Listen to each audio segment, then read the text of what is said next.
Bom dia, queridos. Quero cumprimentá-los com a paz do Senhor Jesus. E você está no canal Apaixonados pelas Escrituras. E se inscreva-se no canal, no YouTube. Você que está acostumado a outros meios de comunicação, nas redes sociais, quando você clicar neste vídeo que for compartilhado através de outras redes sociais, você clica nele, vai para o YouTube. Se você ainda não tem uma conta no YouTube, abra uma conta com o seu e-mail, uma senha, e você pode se inscrever e estar compartilhando esses vídeos com outras pessoas.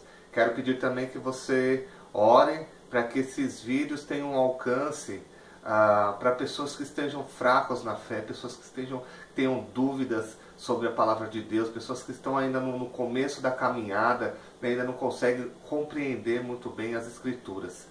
Então esse é o nosso objetivo, edificação e também que os irmãos compartilhem o máximo isso para que haja uma evangelização eficaz. Lembrando que estamos num momento crítico, porque a igreja cresce em quantidade, mas a igreja também perde a qualidade. E isso não é bom, porque cristão sem qualidade, a tendência é gerar outro cristão sem qualidade. Então, se ele aprende uma coisa errada, ele vai ensinar errado também. Então, que você possa compartilhar esses versículos, esses textos que temos estudado, tem sido separado com muito carinho, com muito amor, e eu conto com as orações dos irmãos para que esses vídeos tenham o máximo de alcance possível. Bom, vamos lá. Hoje nós vamos falar sobre um tema que tem tudo a ver com evangelização. Mas talvez você já tenha alguns anos de fé, alguns anos de caminhada e nunca tenha ouvido falar a palavra evangelho. Essa você já ouviu falar, né? A palavra evangelho é comum, pregar o evangelho, ir por todo mundo e pregar o evangelho. Vamos lá pregar o evangelho naquele lugar. Olha, missionário, vamos até outro estado pregar o evangelho. Vamos levar o evangelho a outras nações. Mas os irmãos já pararam para pensar o que significa a palavra evangelho? Bom, evangelho significa nas Escrituras boas novas. Mas por que boas novas? O que tem a ver isso, boas novas? Bom, imagine que algo novo tinha acontecido no momento, no caso, a morte de Cristo. Então, tudo aquilo que estava escrito no Antigo Testamento a respeito dele se cumpriu. Ele morreu e realmente ele ressuscitou ao terceiro dia. E apareceu para várias testemunhas. Essas testemunhas tiveram que passar para frente. Então imagine alguém chegar para você e falar assim: e aí, quais são as boas novas? As boas novas é que o Mestre, lembra lá o Jesus, ele ressuscitou. Ele morreu por nós e ressuscitou.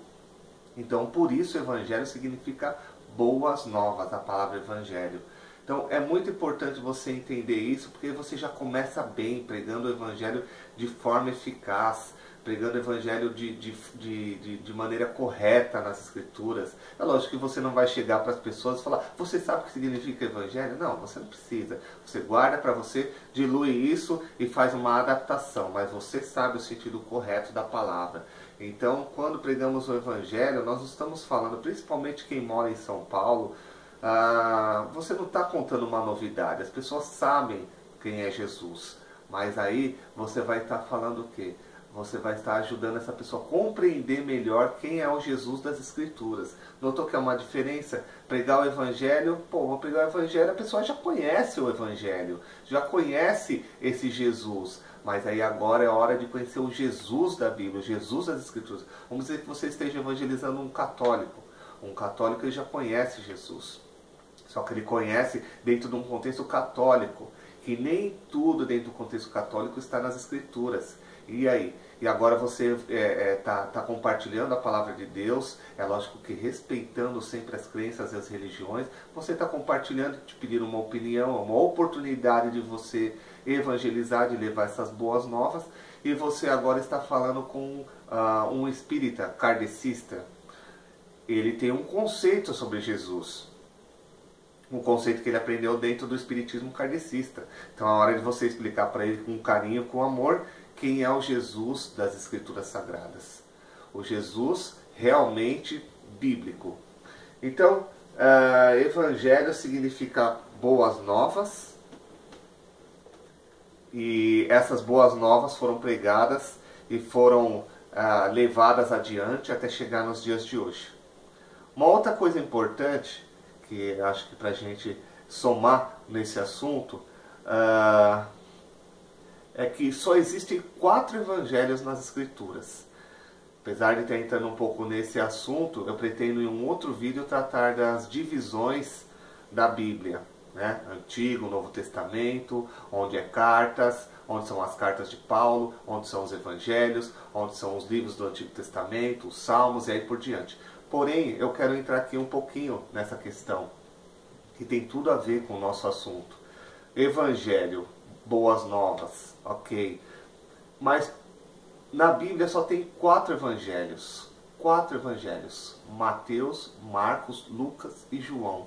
Passou disso não é mais evangelho. Mas você vai entender o porquê disso em outras partes. Mas vou dar uma pinceladinha. Por exemplo, quando você vai ler as cartas de Paulo, são cartas, não são evangelhos. Então essas cartas têm destino. Por que ele escreveu? Sempre tinha uma situação. Por que Paulo escreveu para os Coríntios? Por que Paulo escreveu aos Filipenses, para o jovem Timóteo? E aí por diante nós vamos entender em outros vídeos. Mas 4 evangelhos. Por que 4 evangelhos? Olha, ninguém tem desculpa para falar de Jesus, para entender bem quem foi o Jesus das Escrituras. Muitas vezes você que já é cristão, você já até leu os 4 evangelhos.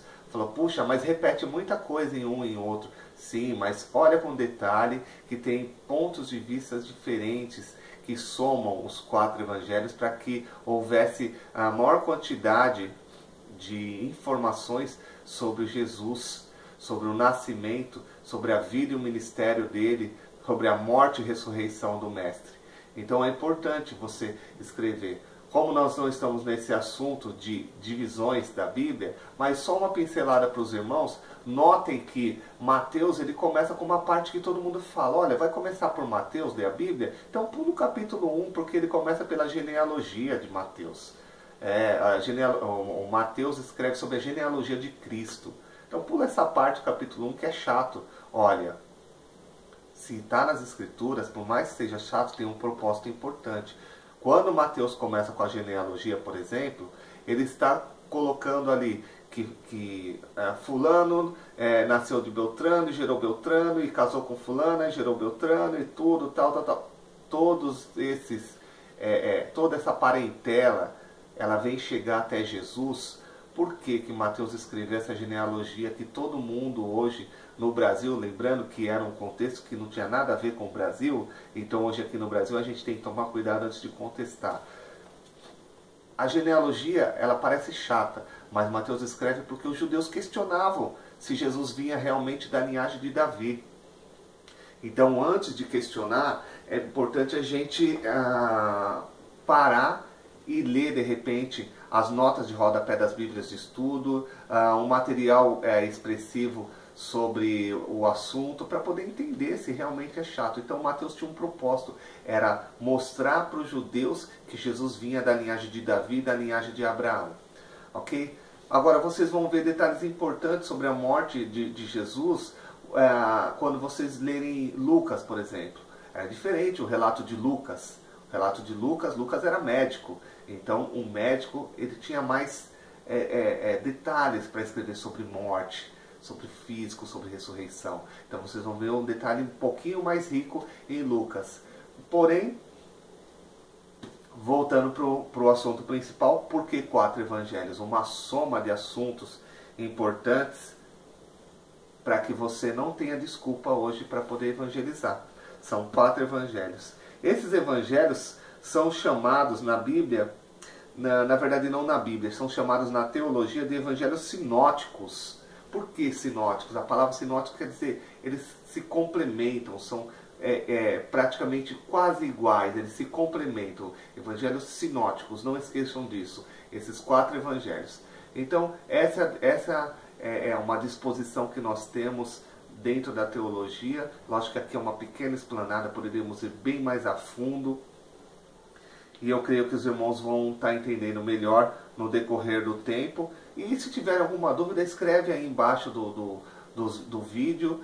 se pintou alguma dúvida que a gente pode estar tirando dentro da disponibilidade do assunto e sem mudar o contexto. Ok? Bom, enfim, pregue o Evangelho, pregue as boas novas e estude os 4 evangelhos, os evangelhos sinópticos. Um grande abraço, a paz do Senhor Jesus.